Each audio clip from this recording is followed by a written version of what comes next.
South India shopping mall ప్రముఖ సినీ తార కుమారి శ్రీలీల గారిచే December 12న గొప్ప ప్రారంభం. నమస్తే, వెల్కమ్ టు సుమన్ టీవీ. నేను మీ సాయి. ఆంధ్రప్రదేశ్లో కీలక పరిణామం చోటు చేసుకుంది. రాజ్యసభ గడువు ముగిసినటువంటి స్థానాలకు కొత్త అభ్యర్థులను ప్రకటించింది కూటమి ప్రభుత్వం. దీంట్లో ముగ్గురు పేర్లను ప్రకటించగా ఈ ముగ్గురు పేర్లనే ఎందుకు ప్రకటించారనేటువంటి ఒక చర్చ కొనసాగుతుంది. దాని వెనుకున్నటువంటి కారణాలేంటి, రాజ్యసభకు ఎన్నికైనటువంటి అభ్యర్థులు సరైనటువంటి అభ్యర్థులైనా, దీనికి సంబంధించి మనం మాట్లాడదాం. మనతో పాటు Suman TV news chief editor Keshav గారు. సార్ నమస్తే. నమస్తే. సో ఏపీలో రాజ్యసభ స్థానాలకు అభ్యర్థులను ప్రకటించడం జరిగింది కూటమి నుంచి. సో ఆ ముగ్గురు అభ్యర్థులనే ప్రకటించడానికి కారణం ఏంటి? నాగబాబుని కాదని కూడా కొత్త అభ్యర్థికి స్థానాన్ని కల్పించడం ఎలా చూడొచ్చంటారు? ఒక అండర్స్టాండింగ్ తోనే బహుశా రాజీనామాలు చేసి ఉంటారు.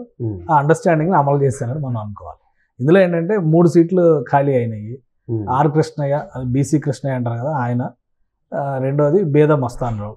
వీళ్ళిద్దరూ కూడా వైసీపీ నుంచి ఎంపీలు అయిన వాళ్ళే. మోపిదేవి వెంకటరమణ కూడా ఎంపీ అయిన వాళ్ళే. కాదు, ఈ ఇద్దరికి ఆ ఒక్కడికి ఉన్న డిఫరెన్స్ ఏంటంటే మోపిదేవి వెంకటరమణ గారి టెన్యూరు 2026తో ముగుస్తుంది. అంటే ఇంకా హార్డ్లీ ఒక 2 ఏళ్ళు, ఏడాదిన్నర నుంచి 2 ఏళ్ల లోపే ఉంది ఆయనకున్నటువంటి సమయం.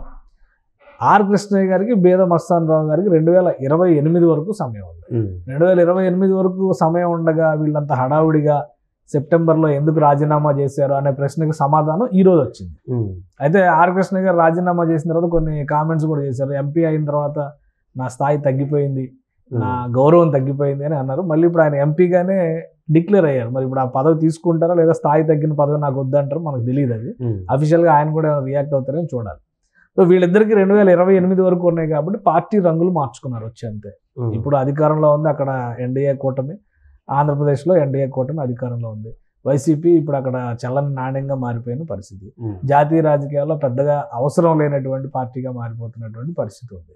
సో ఈ అన్నిటి నేపథ్యంలో ఏంటంటే ఈ ఉన్నటువంటి 5 సంవత్సరాల సమయాన్ని కూడా ఆ పార్టీ రంగు పైన ఉంటే ఇబ్బంది అయింది కాబట్టి వీళ్ళంతా ఒక ఇంటర్నల్ అడ్జస్ట్మెంట్తో రాజీనామా చేశారు. మళ్ళీ అదే పదవులు తీసుకున్నారు. బేద మస్తానరావు 2028 వరకు ఆయన సమయం ఉంది. 2028 వరకు మళ్ళీ ఆయన కొనసాగుతారు. ఆర్ కృష్ణయ్య కూడా 2028 జూన్ వరకు ఆయన కూడా ఎంపీగా కొనసాగుతారు. కాబట్టి అవి రెండు యాజ్ ఇట్ ఈజ్గా జెండా మార్చుకొని రీప్లేస్ అయ్యారు. కూటమి ప్రభుత్వం గెలిచిన కొత్తలో ఒక మాట చెప్పింది, ఎవరు వచ్చినా కానీ పదవులకి రాజీనామా చేసి వస్తే మేము స్వీకరిస్తాం అన్నారు. సో ఒకళ్ళు బీజేపీలోకి వెళ్ళారు, ఇంకొకళ్ళు టీడీపీలోకి వెళ్ళారు. మోపిదేవి వెంకటరమణ గారు కూడా టీడీపీలోనే చేరారు. కాకపోతే 2 ఏళ్ళే టర్మ్ ఉంది కాబట్టి ఆ 2 ఏళ్ళు ఆయనకి బహుశా అవసరం లేదని డిసైడ్ అయినట్టున్నారు. ఇంకేదైనా నామినేటెడ్ పోస్ట్ ఇవ్వచ్చేమో. అందుకని ఇప్పుడు ఆ ప్లేస్లో సానా సతీష్ని ఇచ్చారు. సానా సతీష్ గారి టెన్యూరిటీ, ముగ్గురు ఎంపీల్లో పేరుకు ముగ్గురు ఎంపీలైనా సానా సతీష్ గారి టెన్యూరిటీ 2026 వరకు మాత్రమే ఉంది. ఇది గమనించాల్సినటువంటి విషయం. నాగబాబు గారు మినిస్ట్రీ రేస్లోకి ఎందుకు వచ్చారు అంటే బహుశా వీళ్ళిద్దరికి ఉన్న కమిట్మెంట్ ప్రకారం అక్కడ రీప్లేస్మెంట్కి అవకాశం లేదు. ఒకే ఒక సీటు ఖాళీ ఉన్నట్టు లెక్క. కూటమి అంచనాల ప్రకారం ఒకే ఒక సీటు ఖాళీ ఉంది. ఆ ఒక్క సీటు కూడా ఏడాదిన్నర 2 ఏళ్ళకి ఎవరు వెళ్తారు ఎంపీగా? సో దీని చుట్టూనే చర్చ జరిగి ఉంటుంది. బీజేపీ జాతీయ స్థాయిలో ఉండేటువంటి పదవుల్లో నా వాటా నాకు కావాల్సిందని బీజేపీ ఎన్నికల పొత్తు ముందరే తెగేసి చెప్పింది. కాబట్టి బీజేపీకి రాజ్యసభలో బలం అనేది అవసరం. అది బీసీ కృష్ణ రూపంలో ఇప్పుడు ఏపీ బీజేపీలో సరైన లీడర్స్ లేకపోయి ఉండొచ్చు బహుశా. సో అందుకని బీసీ కృష్ణ ఆయన తీసుకుని ఆయనకి ఇచ్చి ఉండొచ్చు. కాబట్టి ఆ కోట అక్కడ భర్తీ అయింది. టీడీపీకి బేద మస్తానరావు ఆల్రెడీ కమిట్ అయినట్టు కూడా అది భర్తీ అయింది. ఓన్లీ సానా సతీష్ కొత్త ప్లేయర్గా మనం చూడాల్సి ఉంటుంది. మిగతా వాళ్ళందరూ కూడా మామూలుగా వచ్చిన వాళ్ళుగానే మనం ట్రీట్ చేయాల్సి ఉంటుంది. సో ఇప్పుడు ప్రధానంగా ఆర్ కృష్ణయ్య గురించి మాట్లాడుకుంటే ఈయనకు పదవి ఇవ్వడం పట్ల ఎట్లా చూడొచ్చు అంటారు? అంటే అప్పుడు వైసీపీ ఇచ్చినప్పుడే ఆయన ఆంధ్రప్రదేశ్ రాష్ట్రానికి చెందినవాడు కాదు, ఆయన ఇచ్చేశారని కామెంట్ చేశారు. టీడీపీ వాళ్ళు కూడా చేశారు. బట్ ఇప్పుడు మళ్ళీ అదే టీడీపీ పార్టీ నుంచి, అదే కూటమి పార్టీ నుంచి మళ్ళీ కూటమి నుంచి చంద్రబాబు నాయుడు గారు లెటర్ హెడ్ మీద రిలీజ్ చేశారు. వీళ్ళ పేర్లన్నీ కూడా కూటమి పక్షాన తెలుగుదేశం పార్టీ లెటర్ హెడ్ మీద బీజేపీ నుంచి ఈయన అభ్యర్థి, తెలుగుదేశం నుంచి వీళ్ళిద్దరు అభ్యర్థులు, 4వ వ్యక్తిగా ఉన్నటువంటి నాగబాబు గారికి రాష్ట్రంలో మంత్రి పదవి ఇస్తాం అని చెప్తున్నారు. అంటే అక్కడ కూడా ఒక చిత్రమైన లాజిక్ ఉంది. ఇప్పుడు ఆయన శాసన మండలికి ఎలక్ట్ కావాలి, ఎందుకంటే అసెంబ్లీ ఇప్పుడు ఎలక్షన్ ఏం లేదు కాబట్టి అసెంబ్లీ అవకాశం లేదు. శాసన మండలికి ఉండాలి. శాసన మండలి ఖాళీలను బట్టి ఆ భర్తీ జరిగేటువంటి అది వేరే విషయం. కానీ బీసీ కృష్ణయ్య విషయంలో ఏంటంటే ఈ రాజకీయ పార్టీల నాయకులు ఆలోచించుకోవాలి. తెలుగు ప్రజలు, ముఖ్యంగా ఆంధ్రప్రదేశ్ ప్రజలు ఆలోచించాల్సినటువంటి అంశం. బీసీలు ఏపీలో లేరా అని ప్రశ్నించిన పార్టీలే మళ్ళీ కృష్ణయ్యని నెత్తిమే పెట్టుకున్నాయి. రాజీనామా చేసిన సందర్భంలో ఆయన మీడియా ముఖంగా చేసిన అనేక వ్యాఖ్యలు ఏంటంటే ఎంపీ పదవి నా స్థాయికి తక్కువ అన్నారు.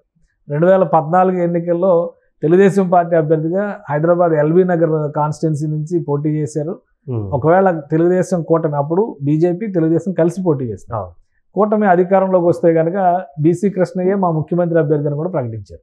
సో అప్పుడు అధికారంలోకి రాలేదు, కానీ 20 సీట్ల దాకా గెలుచుకున్నాం. తర్వాత చీలికలు పీలికలు అయినాయి కాబట్టి ఈయన 2018 వరకు కూడా తెలుగుదేశం జెండాతోనే తెలంగాణ అసెంబ్లీలో ఆయన తనదైన శైలిలో రాజకీయం నడుపుకుంటూ పోయారు. ఎందుకంటే పార్టీతో అసోసియేట్ కాకుండా తనకు నచ్చినట్టుగా పదవి అయితే వదిలిపెట్టాల, పదవి అయితే 2018 వరకు కొనసాగించారు.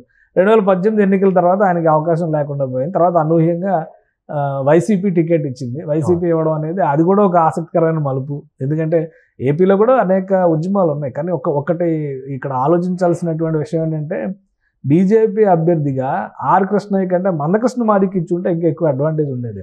ఎందుకంటే వర్గీకరణ విషయంలో కానీ ఎన్నికలకు ముందర కూడా ప్రచార సభల్లో పాల్గొన్నాడు ఆయన.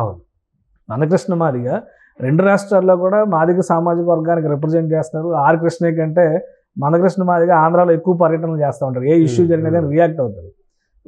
కృష్ణయ్య గారితో చాలా తక్కువ, బీసీ రిలేషన్స్ ఉండొచ్చు, అక్కడ నాయకత్వంతో నడిపించవచ్చు కానీ బట్ అది తక్కువ. ఇక్కడికి వచ్చేసరికి ఏమైందంటే రాజకీయంగా మరి ఎందుకో వీళ్ళ ప్రాధాన్యాలు ఆ కమిట్మెంట్తోనే బహుశా రాజీనామా చేయించుంటారు, అదైతే క్లియర్గా కనిపిస్తుంది. అందుకనే బహుశా ఆయనకి మళ్ళీ సీట్ ఇచ్చారు. కానీ ఆసక్తికరమైనది అయితే ఇందులో ఏంటంటే సానా సతీష్కి సంబంధించినటువంటి పదవి.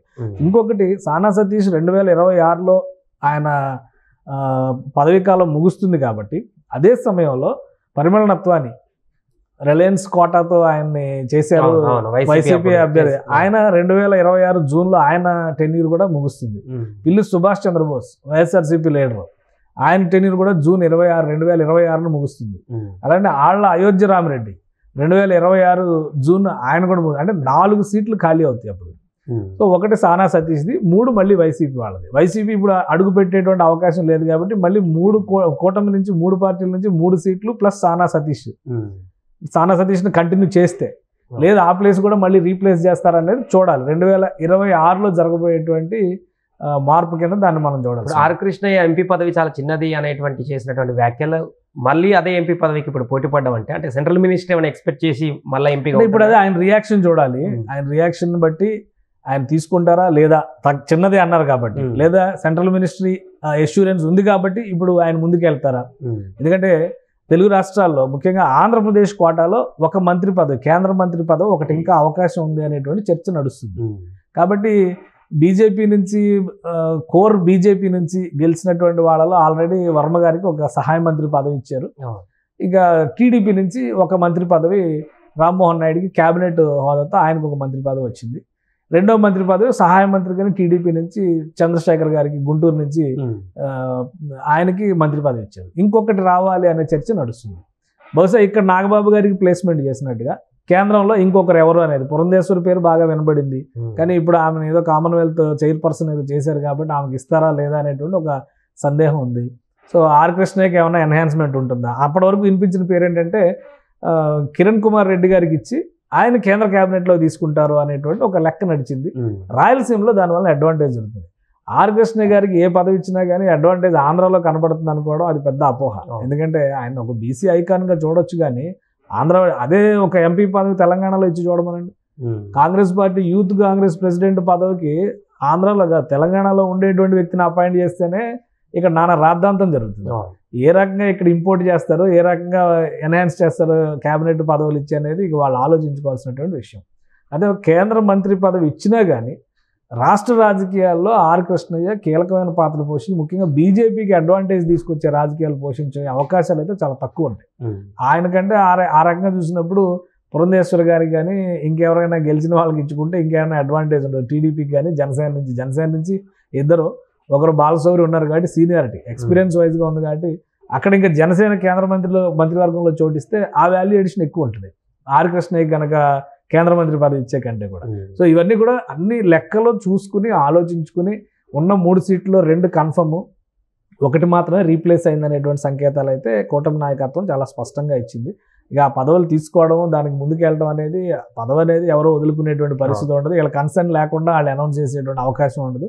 ఇవన్నీ మీడియా స్టంట్ కోసం చెప్పిన డైలాగులను మాత్రం మనం అర్థం చేసుకోవాల్సి ఉంటుంది. Right sir.